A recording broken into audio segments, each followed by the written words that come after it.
গাড়ির ওয়াইপার মানে ওই নজলটাতেও বরফ জমে গেছে।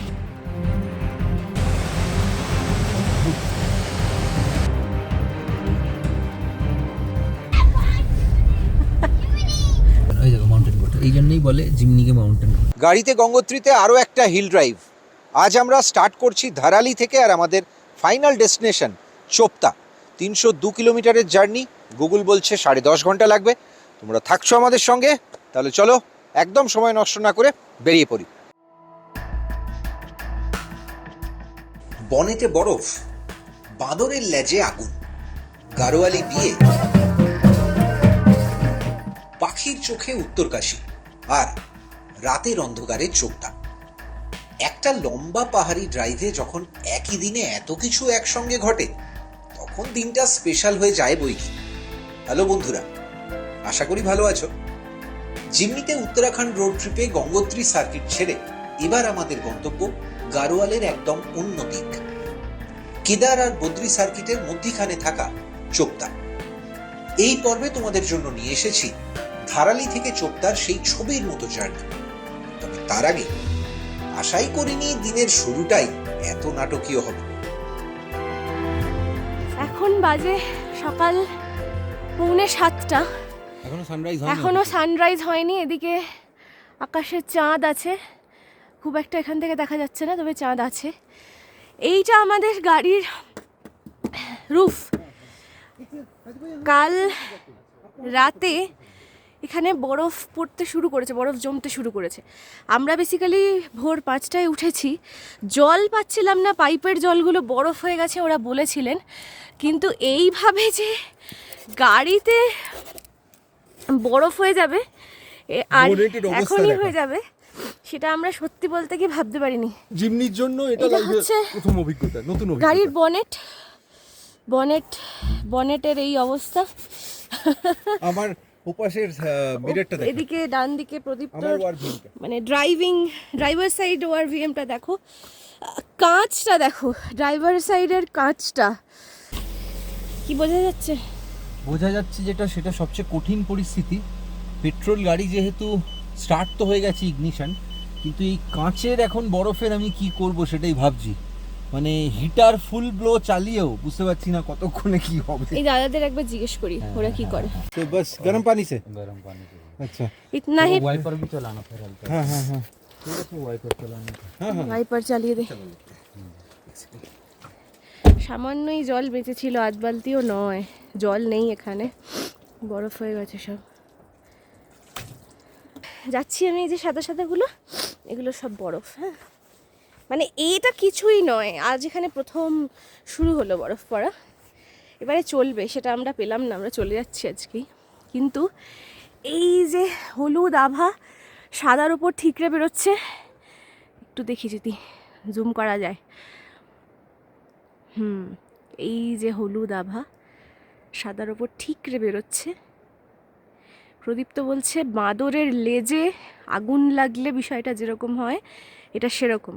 এটা বলার কারণ হচ্ছে এই যে শৃঙ্গ, এর নাম বান্দর পুছ।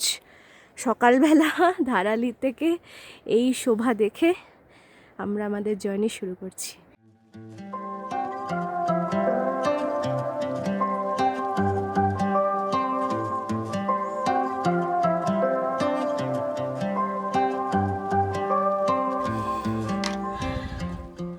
বারবার উইন্ডস্ক্রিনে বরফ জমে যাচ্ছে, অবস্থাটা ভাবো। হ্যাঁ, কিরকম কঠিন পরিস্থিতির মধ্যে দিয়ে।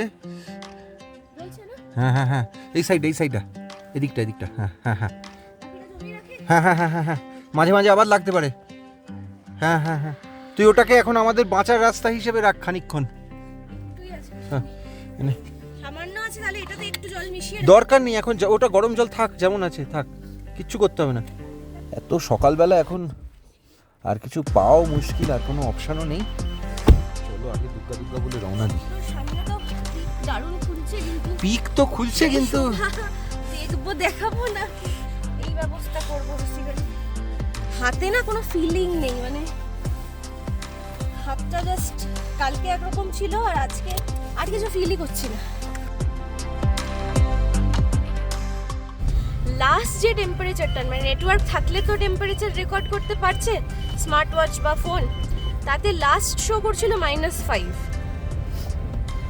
হিমাঙ্কের 5 ডিগ্রি নিচে সকাল, সেটা ছিল বোধহয় কটার সময় হবে, 6:30 নাগাদ। হ্যাঁ হ্যাঁ, মানে তখনও আমরা জল কোনো রকমে একটু পেয়েছি আর কি। এখনো যে টেম্পারেচার খুব একটা ইমপ্রুভ হয়েছে তা নয় না, বাট আমাদের অবস্থা দেখে বুঝতে পারছি শরীরে মনে হচ্ছে খানিকটা সয়ে গেছে। হ্যাঁ, মানে মানুষের শরীরে সবই আস্তে আস্তে অ্যাক্লিমাটাইজড হয়ে যায়। 302 কিলোমিটারের জার্নি এবং অলরেডি গুগল আন্টি আমাদের জানিয়ে দিয়েছে 10.5 ঘন্টা লাগবে আমাদের চোপতা পৌঁছতে। এবং আমরা যখন বেরোলাম তখন আমাদের কেয়ারটেকার রাজু ভাইয়া উনি বলছিলেন যে আপনারা সামনে যেতে যেতে একটা জায়গা পড়ে হার্শিল ক্রস করে আরো যখন আমরা এগোতে থাকবো, দ্যাট ইজ সুখি টপ। ওখানে পুরো বরফ পাওয়ার কথা, স্নো ক্যাপড এবং দুর্ধর্ষ ভিউ। জানালার আমার বাঁ দিকে জানালার বরফটা এখন একটু গলেছে, প্রদীপ্তর ডান দিকেরটার অবস্থা ততই বছর। হ্যাঁ, সেটাও এই অবস্থা। তো আমি সাইড ভিউ মিরর অনেক কষ্ট করে দেখার চেষ্টা করছি।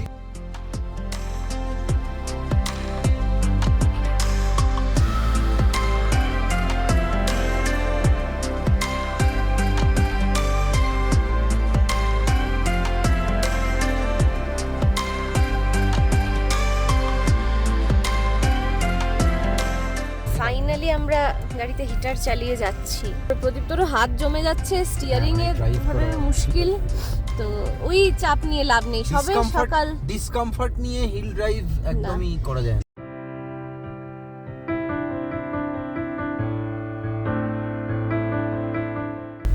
প্রাকৃতিক শোভা এখানে কতটা ভালো সেটা বিদিশা যে ফুটেজটা নিচ্ছে সেটা যখন আমি আজকে রাত্রিবেলা ডাম্প হওয়ার সময় চেক করব তখন জানতে পারবো। পুরোটা আমার পক্ষে এখন দেখা সম্ভব নয়, কারণ রাস্তা এখানে পুরো হেয়ারপিন বেন্ড তো অবশ্যই, আর এতই সরু একটা গাড়ি যেতে পারে এখানে। একটাই ভাগ্য যেটা এই মুহূর্তে সকালবেলা এই 7টা 7:30টার সময় ওঠার গাড়ি, মানে এদিকে আসার গাড়ি কমই থাকবে। হ্যাঁ, ফলে ওদিক থেকে যে গাড়িগুলো রওনা দিচ্ছে সেগুলো এতক্ষণে তো এত তাড়াতাড়ি তো এখানে পৌঁছবে না। আজকের ড্রাইভটা 302 কিলোমিটারের, পাহাড় হিসেবে বেশ লম্বা। গুগল বলছে 10 ঘন্টারও বেশি সময় লাগবে। সুখি টপ থেকে যত গাংনানির দিকে এগোচ্ছি রাস্তা ক্রমশ উতরাই। যত আলো ফুটছে সকালের রোদে ঝলমল করছে পাহাড়ের ঢাল, কোথাও আবার আলো ছায়ার আশ্চর্য খেলা। হিমালয়ের এক এক বাঁকে এক এক রূপ, খালি মনে হচ্ছে থেমে যাই আর এই দৃশ্য ক্যামেরায় বন্দি করে রাখি। পরক্ষণেই মনে পড়ছে আজ যে অনেক পথ যেতে হবে।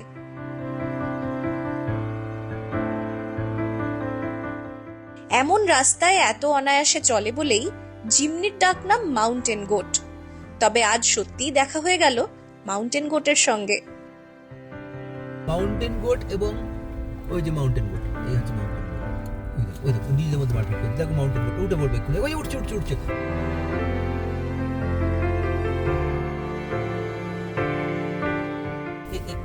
পড়ে যাচ্ছে কেন, পড়ে যাচ্ছে কেন? ওই দেখো মাউন্টেন গোট, এই জন্যই বলে জিমনিকে মাউন্টেন গোট। দেখলে গেল, দেখলাম।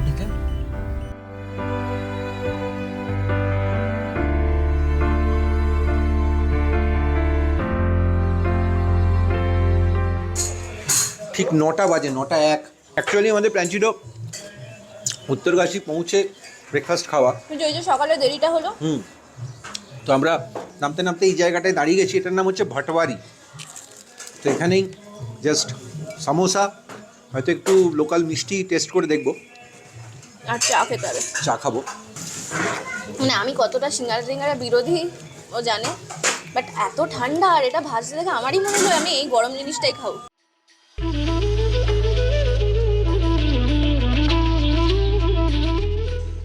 সেদিন ভাটোয়ারিতে সিঙ্গারায় কামড় দেওয়ার পর ব্রেকফাস্টে আমরা খেয়েছিলাম আলুর পরোটা, মিল্ক কেক আর গরম চা।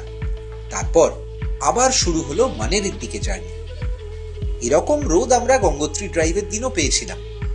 ওই জার্নিটা এখনো না দেখে থাকলে এই পর্বের পর অবশ্যই দেখে নিন, লিঙ্ক ডেসক্রিপশনেই পেয়ে যাবেন। রোদ ঝলমলে দিনে গাড়োয়ালের এইসব জার্নির মজাই আলাদা হয়। কখনো সবুজ পাহাড়, কোথাও আবার ন্যাড়া। তবে বাঁ হাতে গঙ্গা আগাগোড়াই আমাদের সঙ্গে চলছে। পথেই দেখা হয়ে গেল খেরি ওয়াটারফল। এই যে যেটা বাঁদিকে দেখা যাচ্ছে দরজা করা আছে মানেরি স্নান ঘাট বলে, বেসিক্যালি এইখানে হচ্ছে মানেরি লেক।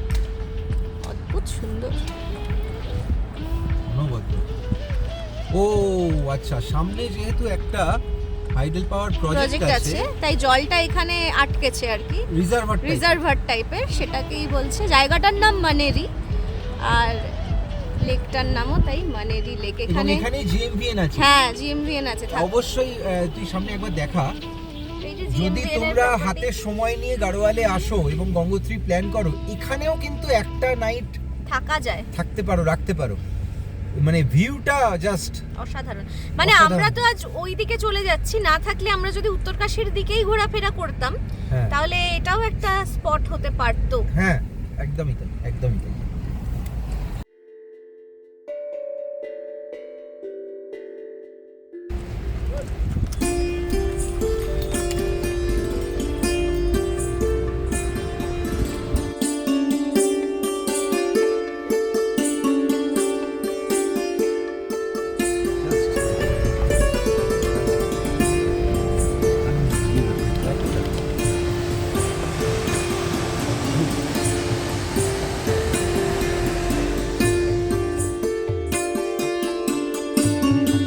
মানেরি থেকে আরো কিছুটা এগিয়ে 34 নম্বর জাতীয় সড়ক ছেড়ে আমরা তেকলা ব্রিজ পেরোলাম।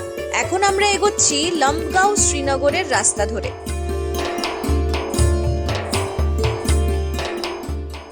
উত্তরকাশী শহর এখন আমাদের ডান দিকে।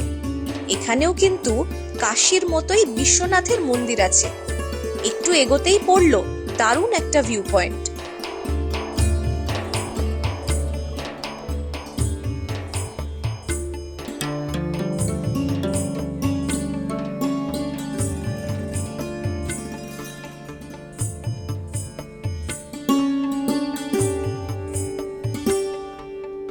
আমরা কেদারনাথের দিকে চলে যাচ্ছি।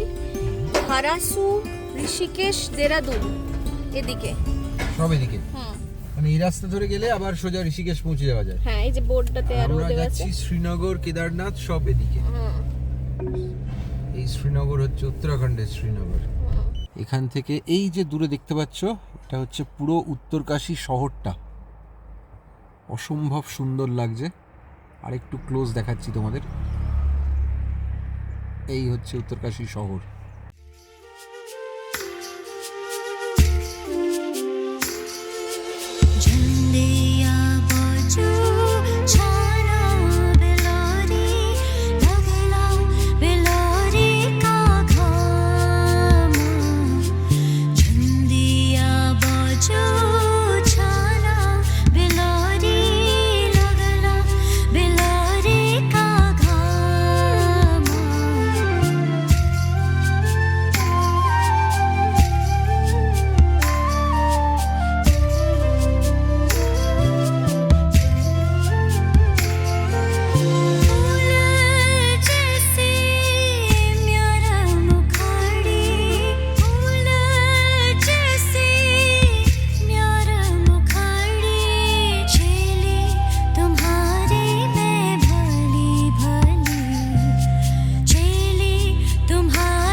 চৌরঙ্গি খাল পেরিয়ে আবার আমরা এগোচ্ছি।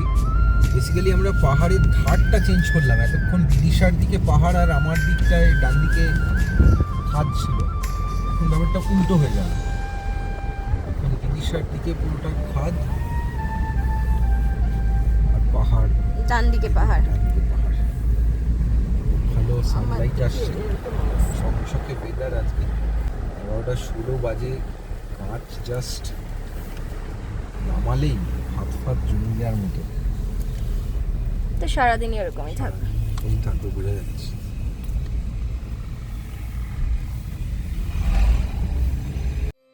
ও নাইয়া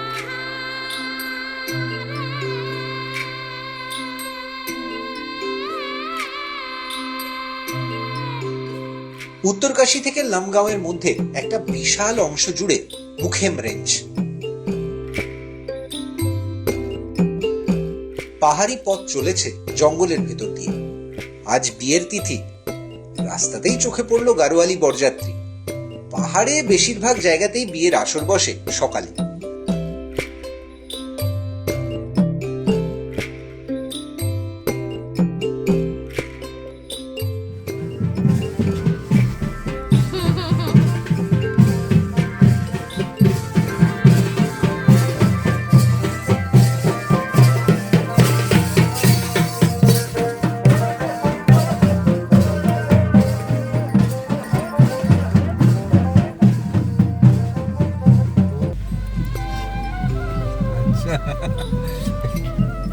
নাইস।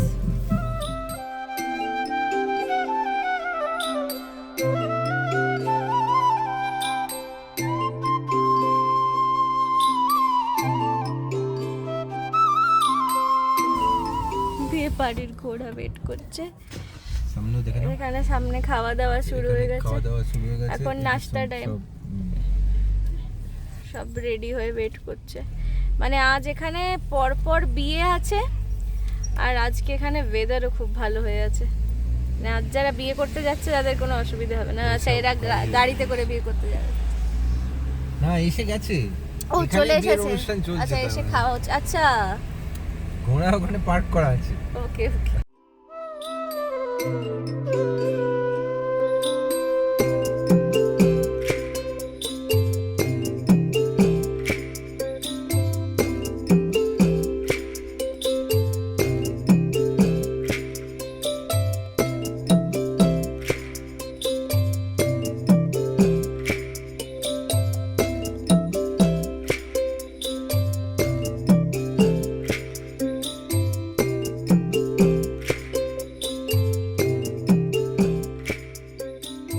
এখন 12:54, হ্যাঁ, আর এই রাস্তায় আজ প্রথম পিক দেখলাম আমরা। মানে অন্য মাউন্টেন রেঞ্জ অন্য এটা। মাউন্টেন রেঞ্জ আর পুরো বরফে ঢাকা পাহাড়, যেটা দেখতে দেখতে নেমেছিলাম সকালে। হ্যাঁ, সেই দিকটা দেখার পর মাঝখানে শুধুই বিভিন্ন এই যে নীল পাহাড়গুলো দেখতে পাচ্ছিলাম। তো ওদিকে একটু ক্লাউডস রয়েছে, তবে ওভারঅল আজকের মতো ঝকঝকে রোদ্দুর অত আমরা খুব উঁচুতে কম বোধহয় দেখেছি। একটা বেজে গেলে এমনিও একটা ঢেকে আসার Cloudy হয়ে যায়, প্রবণতা হয়ে হ্যাঁ। যায়।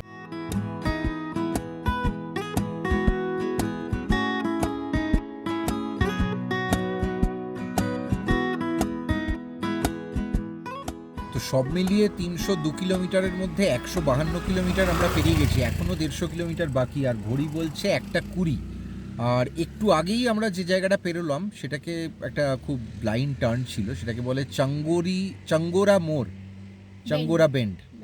তো এখন আমরা সামনে এগোচ্ছি, এখান থেকে বোধহয় আর 20 কিলোমিটারের মধ্যে ধানশালি বলে একটা জায়গা পড়বে, ঘনশালি। আর আমাদের কিন্তু এই মুহূর্তে ফুয়েলের যা অবস্থা তাতে হয়তো আরও 50-60 কিলোমিটার পর্যন্ত ফুয়েলে যাওয়া যাবে। হয়তো একটু পাহাড় তো ওঠানামা করছে অ্যাকচুয়ালি। যখন আমরা উতরাইতে নামছি তখন বেড়ে যাচ্ছে, চড়াইতে ওঠার সময় মাইলেজটা। আমরা সেফ থাকার জন্য ভাবছি, আমরা জানি যেখানে আমরা চোপতা পৌঁছবো উখিমাটের আগে পরে, তারপরে আর কোনো পেট্রোল পাম্প খুব একটা আমরা পাবো না, কিন্তু আমরা অতটা অবধি হয়তো ওয়েট করবো না, একটু এগিয়েই ফিল করে নেবো। আর লাঞ্চ ব্রেকও নিতে হবে। আর আমরা এক্স্যাক্টলি জাস্ট 6 ঘন্টা 5 মিনিট টানা গাড়ি চালিয়ে আসছি, শুধু মাঝে একটা ব্রেকফাস্টের জন্য ব্রেক নিয়েছিলাম। ঘনশালির কাছে হয়তো আমাদের ওই ডান দিকটা ঘুরে একটা ইচ্ছে আছে, পেট্রোল পাম্প একটা শো করছে, যদি পেট্রোল ফুয়েলও করতে হবে এবং আমাদের নিজেদেরও খাওয়া লাঞ্চটা। তো বুঝতেই পারছো আজকে আর থামার কোনো বেশি স্কোপ নেই, সোজা যেতে যেতেই কথা হবে।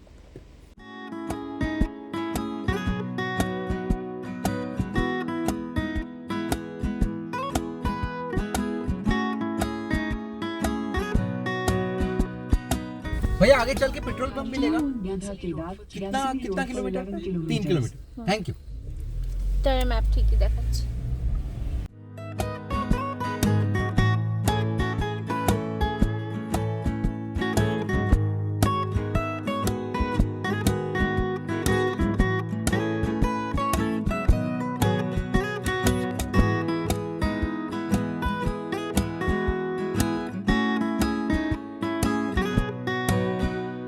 তাহলে পাম্প পাওয়া গেল। এবং সব থেকে বড় কথা এই সমস্ত জায়গাতে একটা ছোট্ট সাজেশন, অবশ্যই ট্যাঙ্ক ফিল রাখার চেষ্টা করবে, তাহলে অনেক কনফিডেন্টলি গাড়ি চালানো যায়। কারণ মাঝখানে হঠাৎ যদি এরকম কখনো মনে হয় যে এই রে আমি পৌঁছতে পারবো কি না, রেঞ্জ কমে যাচ্ছে গাড়ির, কারণ চড়াই উতরাইয়ের রাস্তায় কিন্তু মাইলেজ খুব ভ্যারি করে, তো সেই কারণের জন্য 96 টাকা করে লিটার আমরা এখন এখানে ট্যাঙ্ক ফুল করে নেবো, তারপর আমরা খাবো।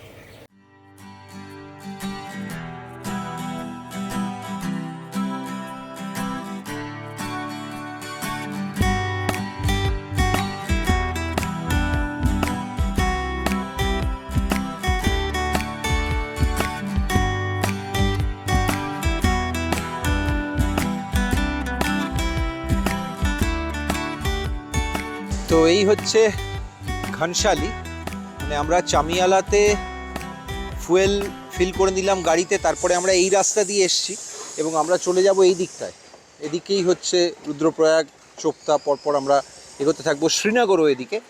আপাতত আমরা জাস্ট এই ঘনশালি শহরেই একটা খাবার জায়গা পেয়েছি এবং এখানেই আপাতত আমরা লাঞ্চ করে নেব। তো চলো দেখা যাক, আজকে যত তাড়াতাড়ি সম্ভব হাতের সময়ও বাঁচাতে হবে এবং সেই অনুযায়ী আমরা আজকের লাঞ্চটা প্ল্যান করছি। একদম বাড়ির মতো ঝোলটা দেখতে লাগছে। হ্যাঁ, খেয়ে দেখি। হ্যাঁ, ভালো। ব্রিলিয়ান্ট। জাস্ট একটু পেঁয়াজ নেব আর একটা লঙ্কা চাটনি করে ওরা। এই হচ্ছে আজ আমাদের লাঞ্চ এবং লাঞ্চটা কিন্তু খুব ফাস্ট খেয়েই আবার আমাদের ছুটতে হবে। মিনওয়াইল প্রদীপ্ত যখন তোমাদের ভিউ দেখাচ্ছিল সেই সময় তার ঠিক আগেই ওই যেখানে আমাদের বুকিং আছে চোপতায়, সেই ভদ্রলোক ফোন করেছিলেন। চোখটা কিন্তু দুটো, সেটাই অনেকেই কনফিউজড হয় এটা কিন্তু এবং আমরা যাতে উখিমঠ কনফিউজ পেরিয়ে না যে হই চোপতা সেটা। সেই জন্যই হোটেল থেকে উনি ফোন করে জানিয়েছেন। তো আমরা যে চোপতায় যাবো এই চোপতাটাকে মিনি সুইজারল্যান্ডও বলা হয়, উখিমঠ হয়ে যেতে হয়। ওকে জিজ্ঞেস করলাম পাহাড়ি রাস্তা, শীতকাল, সন্ধ্যে 7টা তো বাজবেই মনে হচ্ছে। উনি বললেন কোনো অসুবিধা নেই, চলে আসুন। চিকেন পুরো বাড়ির মতো প্রিপারেশন, পাতলা, মানে বেড়াতে এসে এরকম হালকা খাবার খেতে পাওয়াটা সত্যি, আমি উত্তরাখণ্ডে দেখছি আমি এরা খুব হালকার মধ্যে খুব ভালো রান্না করেন।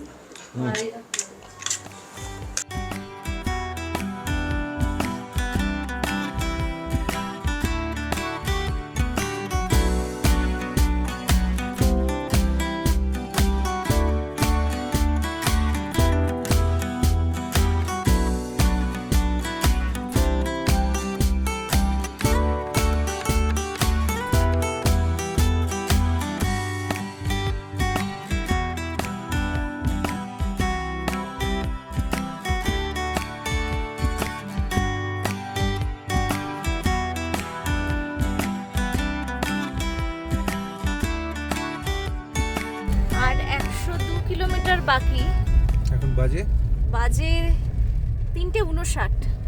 এবং এই জায়গাটাকে বলে চিরবাটিয়া। 100 কিলোমিটার এখান থেকে হচ্ছে আমাদের এক্স্যাক্ট যে রিসর্টে আমরা থাকবো চোপতায়। আর তার মানে আমরা 200 কিলোমিটার ট্রাভেল অলরেডি করে নিয়েছি। 202 কিলোমিটার প্রিসাইসলি। রুদ্রপ্রয়াগ, উখিমঠ যা হিসেব বলছে সেগুলো পেরোতে পেরোতেই সন্ধে হয়ে যাবে সানসেটের পর। আমরা জেনারেলি পাহাড়ে নাইট ড্রাইভ অ্যাভয়েড করতে চাই, কিন্তু যদি করতে হয় তাহলে করলাম, কোনো অসুবিধা কিছু নেই তাতে। আমরা ন্যাশনাল হাইওয়ে ধরবো কতক্ষণ? আরো 38 কিলোমিটার।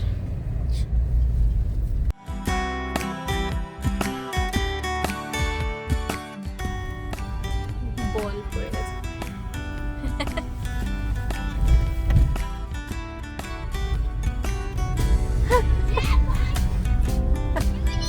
ঘনশালি থেকে তিলওয়ারার দূরত্ব 67 কিলোমিটার। ঘন্টা দুয়েক টানা ড্রাইভের পর পেরোতে হয় মন্দাকিনীর ব্রিজ, তারপর তিলওয়ারা। এখান থেকেই ধরা যায় 107 নম্বর জাতীয় সড়ক। National highway, The next left onto National Highway 107. 107 নম্বর জাতীয় সড়ক, সেটা আমরা ধরছি। জাস্ট এই উঠে পড়লাম জাতীয় সড়কে। Continue on National Highway 107 for 25 kilometers. পরেই রুদ্রপ্রয়াগের দিক থেকে এসে রাস্তা চলে গেছে অগস্ত্যমুনি হয়ে উখি মঠের দিকে। এটাই কেদারনাথ যাওয়ার রুট। তোমরা যারা সরাসরি চোপতা আসার প্ল্যান করবে, হরিদ্বার বা ঋষিকেশ থেকে দেবপ্রয়াগ রুদ্রপ্রয়াগ হয়ে এই পথেই যেতে হবে। 231 কিলোমিটার পথ, 8 ঘন্টার কাছাকাছি সময় লাগে। তবে চারধামের সিজনে বাস, শেয়ার গাড়ি সবই পাওয়া যায়। সন্ধে হয়ে গেছে, তাই রাস্তার সৌন্দর্য আর দেখার সময় নেই। আপাতত টার্গেট উখি মঠ, যত তাড়াতাড়ি সম্ভব।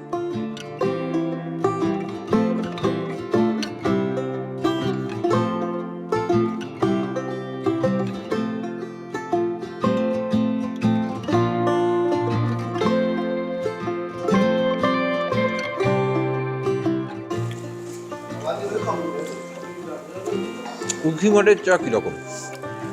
সব চায়ের মতোই, চা কাজের সময় ভালোই লাগে খেতে। চা ইজ এনার্জি। স্পেশালি যদি আরো 1 ঘন্টা ড্রাইভ করে চোপতা উঠতে হয়, সেরকম সময় কিরকম লাগে চা? ভালোই লাগছে আমার। আমি যেটা বুঝতে পেরেছি, ঠান্ডার জায়গায় এসে খাবারের মাহাত্ম্যটা বুঝতে পেরেছি। এমনি আমি খাবার দাবার ওয়েস্ট করি না খুব একটা, কিন্তু খাবার খেলে যে শরীরে তাপমাত্রা বাড়ে, সেটা আক্ষরিক অর্থে মানে পাহাড়ে এসে বুঝলাম। আমরা সকালবেলা যেরকম কন্ডিশনে ছিলাম বা যেরকম টেম্পারেচার ছিল, এখানে কিন্তু অত ঠান্ডা নেই। সেটা তোমরা আমাদের দেখেই বুঝতে পারছো। এখনও মাথায় ক্যাপও লাগাইনি, এক্ষুনি লাগাবো গিয়ে। জাস্ট চা খেতে নেমেছি এখানে উখি মঠেই একটা। 1 ঘন্টার ড্রাইভ বাকি। আর একটা টেনশনের কথা দাদারা বললেন, সেটা হচ্ছে চোপতায় আমরা যেখানে থাকবো, এখানে কোথাও ইলেকট্রিক পাওয়ার নেই, সোলার পুরোটাই। ফলে গ্যাজেটসগুলো এই যাওয়ার পথেই গাড়িতে চার্জ করে ফেলতে হবে, যতটা হবে আর কি। দেখা যাক, হয়ে যাবে একদিনের শুট হয়ে যাবে।